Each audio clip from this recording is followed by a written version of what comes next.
Today I'm building my zoom65 custom keyboard kit from Lilac. I ordered this through Canon Keys and I chose the faint blurple colorway with the rose pink knob and weight. This kit comes with everything you'll need. It comes with a carrying case, a keycap puller, as well as a coiled cable, a flex cut multi-layout PCB, a flex cut PC plate. It also comes with stabilizers and a special pour-on dampener foam kit.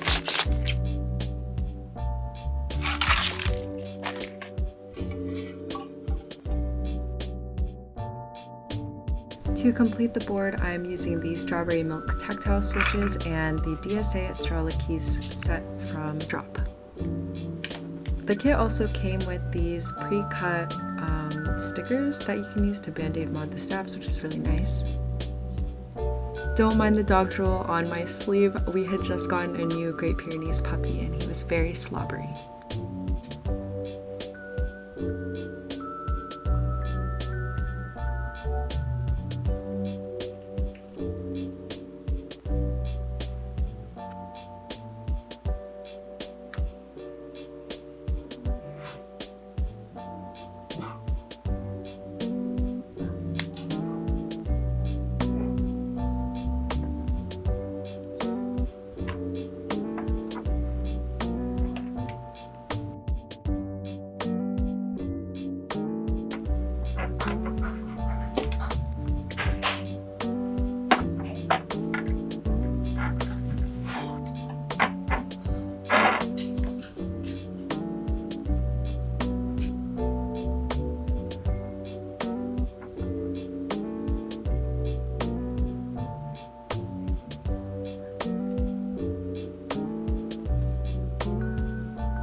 You guys, I absolutely love how this keyboard turned out. It feels and sounds amazing, and at $179, I think this was a great 65% kit. Definitely keep your eye out for the next Molectrix group buy. I would highly recommend this, and I'm in love with all the different color combinations that they have. Thank you guys so much for watching, and subscribe for more aesthetic PC and keyboard builds.